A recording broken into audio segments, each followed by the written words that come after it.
Hello and welcome to this edition of the France 24 interview. Today, our guest is James Lacy. Hello, sir.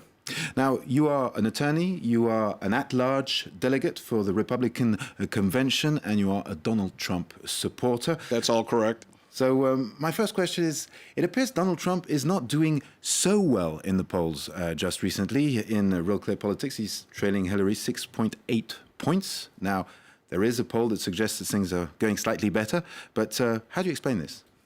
Well, polling is a dynamic process, as is the campaign. From the very beginning of the election, Trump made tremendous gains on Hillary Clinton and actually surpassed her in the polls just a few weeks ago. Now, there's been some up and down, but the trajectory right now, according to the Quinnipiac polls that were released on Tuesday, are that it's a statistical dead heat. Donald Trump is 2 points behind Hillary Clinton, and because of the way that these polls are done, it's very likely that Trump is ahead, given the statistical margin of error. So this race is really very clearly a possibility for Donald Trump to win. And where it's going to be won is in the key battleground states of Ohio and Pennsylvania and Florida. And Donald Trump is either ahead or right on it right in those states. But there is a feeling that Donald Trump, right now, if you watch him, he's trying to polish his act a little bit, just to be a little What's wrong with that? No, there's nothing wrong with that. But when you watch him, you feel he's maybe not as at ease as he was being Trump. Well, look, he gave a terrific economic speech yesterday where he outlined his vision to help middle-class people. You know, the middle class has just been devastated in the last 8 years under Obama. The middle class's share of the economy in the United States since Bill Clinton was president has gone down from about 60% to about 40%. Something needs to be done to help the middle class because of all the jobs. We've lost 50,000 manufacturing jobs since the Bill Clinton administration. People are underemployed. There's great unemployment. And this economic speech that he gave was very presidential, and he outlined changes that he wants to make, which includes renegotiating NAFTA and really going after the outliers in trade like China. You know, China has been a terrific cheater in terms of observance of their World Trade Organization obligations, and this has cost American jobs. So Trump is making that an emphasis, which is also very important in those key battleground states that have lost so many jobs. We're talking about NAFTA. I mean, he said that NAFTA was raping the United States. I mean, aren't the conservatives usually pro-free trade? Yeah, I worked in the Reagan administration in the 1980s. I was actually a delegate for Reagan in 1976. Well, the two men have a really different vision. Well, times are changing, and I think it's, again, a question of the experience that we've had over the time with NAFTA. NAFTA promised great opportunities for, the United States, but I think the reality is that it's contributed to the exporting of good manufacturing jobs to other nations. And I frankly think that the U.S. business community and Wall Street have really taken advantage of the opportunities to work with lower labor in other countries and to shift jobs. We've got the Carrier Corporation, which manufactures air conditioners in the United States, that it just lock, stock, and barrel is moving their manufacturing operation to Mexico, and they can do it because of NAFTA.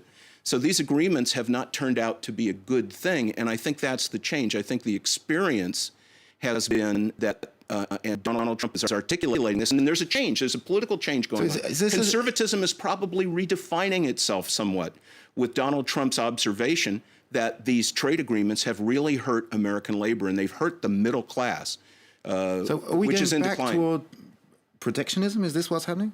I think the new I think Donald Trump would probably move towards more bilateral agreements. We're here in Paris and France, and the trade relationship between France and the United States is a good one. It's a stable one. The United States has a trade deficit with France. It runs back and forth between about 10 billion and 17 billion a year, but it pales in comparison to the $400 billion trade balance that the United States has with China.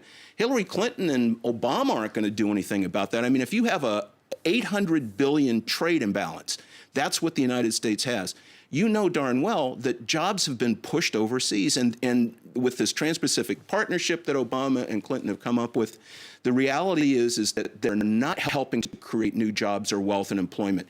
And you add an open border situation where you have immigration coming in and people, wanting to lift the Syrian immigration by 500% as a result of a environment in Syria that was basically created by the inaction of Obama and Hillary Clinton.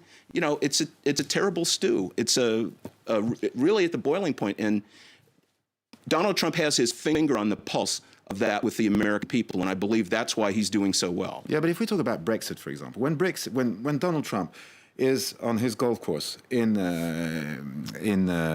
major investment in Scotland. Major investment Europe should in be Scotland, happy but about what that. he says, Brexit is a great thing, and he points to the fact that other countries might do exactly the same thing. I mean, does he wish for the whole of the EU to collapse?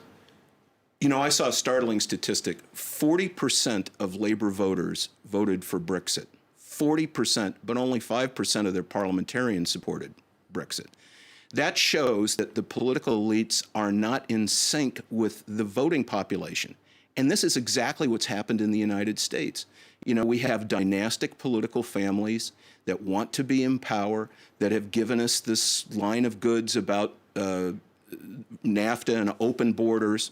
It crosses Democrat and party lines, and we never get anything done to achieve a more secure border situation or a better trade deal. So Donald Trump, I think, understands that there are Democratic voters, just like the Labour voters who are willing to go for Brexit, that there are Democratic voters, principally voters for Bernie Sanders, who might end up voting for the Republican this time. There was a poll that said 45% of Bernie Sanders voters won't vote for Hillary Clinton.